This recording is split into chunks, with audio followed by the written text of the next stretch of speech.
Taking a rest and waking the muse.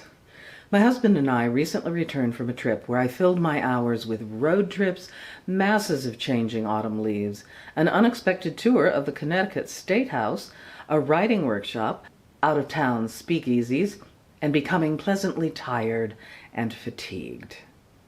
Then a funny thing happened. My muse woke up. Hello and welcome back to my writing journey.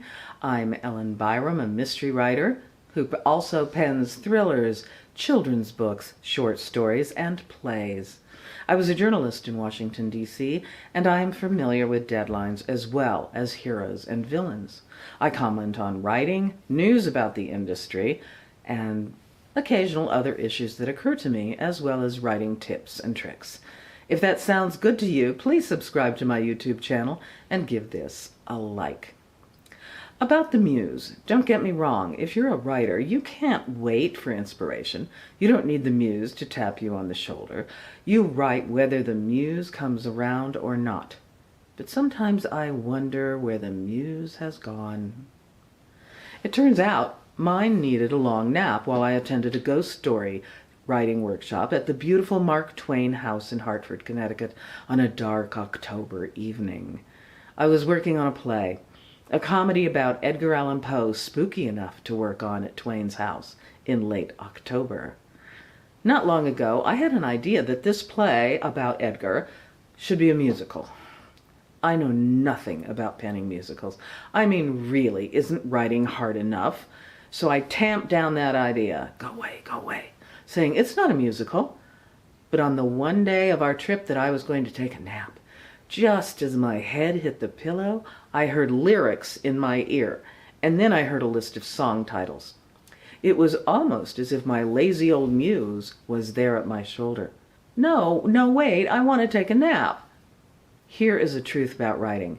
It's very hard to sleep when the muse is awake and whispering that the song should be called "What is this Stygian Hell?"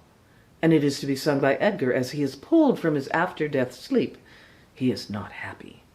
He is back on Earth to haunt a comedy writer and resolve a long-lost affair in a week, by Halloween.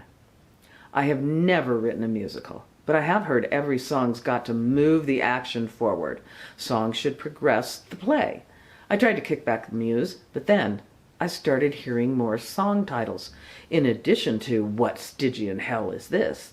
there is "Who's Looking Over My Shoulder?" I could have died. Oh wait, I did. Creative differences. Eddie, I have waited. And one more that's a bit unclear right now, but it is key to resolving the plot. I have problems.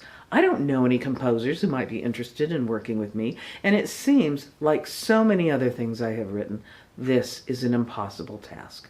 Still, I am seeing scenes and movement on characters. I know on a realistic level I have about 1,000,000 to 1 chance that I'll finish this play or musical, that I can get people interested in it, a theater interested in it, followed by readings, workshops, and a production. However, I love the idea, and the muse is acting very smug. She is not logical. She doesn't visit as often as you want. She doesn't follow the rules, but you miss her when she's gone.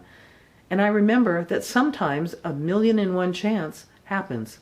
For instance, I broke the titanium rod in my wrist, and that was at least 1,000,000 to 1 chance, unfortunately. 2 of my books were turned into TV movies, and they may have been 1,000,000 to 1 chance as well. So while it's hard to imagine, it can happen.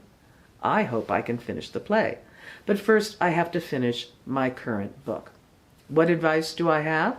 I don't have any on writing musicals, but I say, welcome your muse, but don't depend on her. She is fickle. She comes in her own time and place. She just needs you to slow down and be rested enough to hear her. If she whispers in your ear while you're trying to sleep, give it up. Grab a pen, a pencil, a laptop, or your phone and get those words down before they all slip away like the last shadows of night, like the muse. That's all I have for now. I will see you next time, and happy writing. Bye.